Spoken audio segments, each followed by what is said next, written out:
नमस्कार दोस्तों, स्वागत है आपका मेरे YouTube चैनल इतिहास पढ़ो में।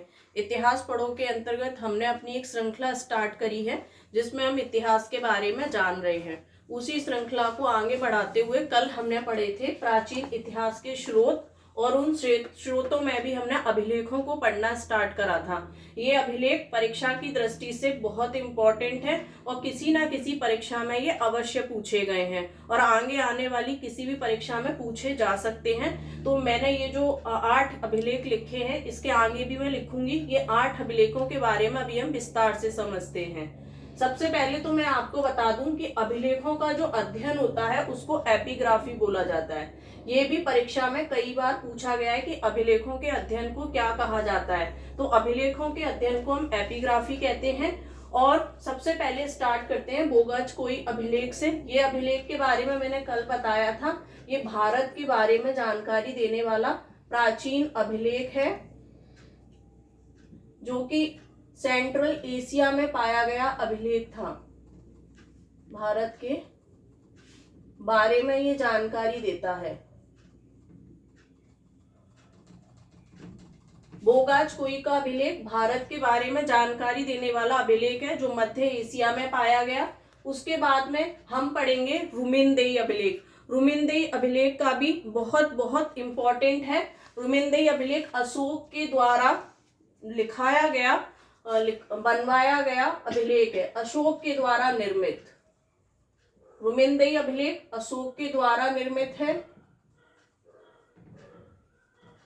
और इस अभिलेख में अशोक के द्वारा निर्मित अभिलेख और इस अभिलेख के अंतर्गत चंद्रगुप्त मौर्य के द्वारा अकाल पड़ने पर जो भी उसने कर को माफ करा है, जो भी टैक्स को माफ करा है और राजकोष से जो भी प्रजा की मदद करी है उसके बारे में लिखा गया है। अशोक ने लिखवाया है लेकिन चंद्रगुप्त मौर्य के बारे में हमको जानकारी प्रदान करता है। चंद्रगुप्त मौर्य के बारे में जानकारी प्रदान करता है। फिर से बताती हूँ, बोगाच कोई का अभिलेख भारत के बारे में सबसे बताने वाला प्राचीन अभिलेख है और मध्य एशिया में पाया गया है।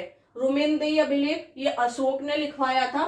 चंद्रगुप्त मौर्य ने जो अकाल पड़ा था उसके समय में, उसमें उसने जो प्रजा की मदद करी थी, उस अभिलेख में चंद्रगुप्त मौर्य के बारे में लिखा हुआ है। ये अशोक के द्वारा निर्मित अभिलेख है।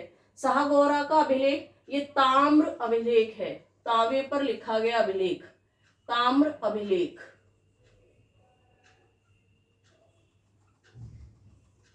शाहगौरा का अभिलेख ताम्र अभिलेख जो कि गोरखपुर में पाया गया है। गोरखपुर से मिला था ये अभिलेख, गोरखपुर।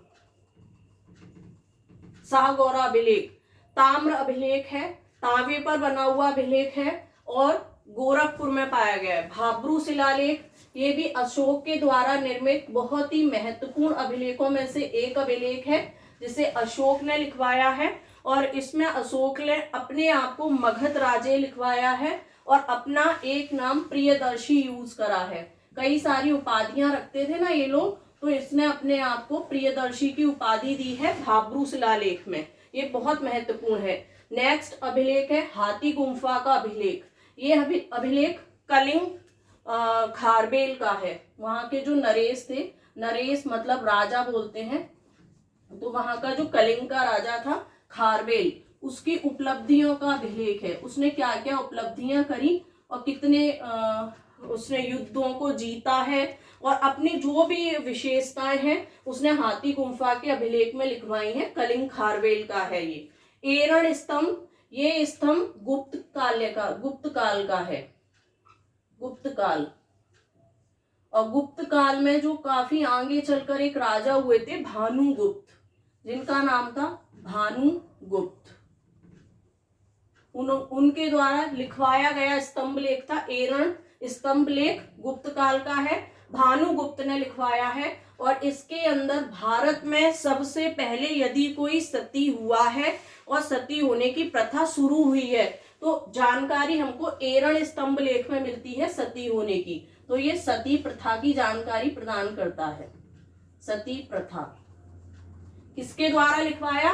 भानुगुप्त के द्वारा, गुप्त काल से संबंधित है। जूनागढ़ का अभिलेख तो अपने आप में बहुत ज्यादा महत्वपूर्ण है। इसको मैं अभी अलग से पढ़ाती हूँ। ऐहोल अभिलेख के बारे में जानते हैं। ऐहोल अभिलेख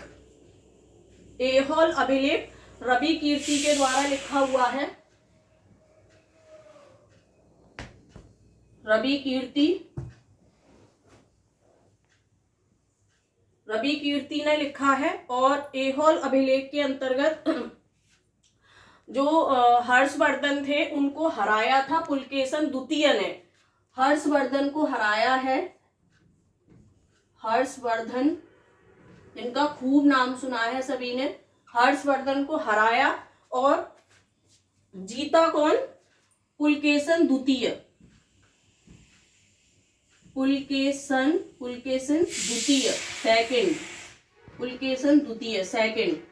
रवि कीर्ति का ऐहोल अभिलेख रवि कीर्ति ने लिखा है। हर्षवर्धन को हराने के बारे में लिखा है कि किस प्रकार से पुलकेशन द्वितीय ने हर्षवर्धन को हराया है, ये रवि कीर्ति लिखते हैं। अब ये इनके दरबारी कवि थे, पुलकेशन द्वितीय के, इनके दरबारी कवि थे। इनके कहने पर रवि कीर्ति ने ऐहोल अभिलेख को लिखा है, तो जाहिर सी बात है कि वो अपने राजा की उसमें प्रशंसा ही करेंगे। तो इन्होंने अपने राजा की प्रशंसा करी है और हर्षवर्धन की हार को इस ऐहोल अभिलेख में दिखाया है। बचा है हमारा जूनागढ़ का अभिलेख, जिसको हम अलग से पढ़ते हैं क्योंकि इसकी बहुत ही इंपॉर्टेंस है और इसको मैं कल पढ़ाती हूँ। और इसके साथ में मैं कल कुछ और भी अच्छे अच्छे अभिलेख आपके सामने लेकर आऊंगी जो कि परीक्षा की दृष्टि से महत्वपूर्ण होंगे। तब तक के लिए नमस्कार।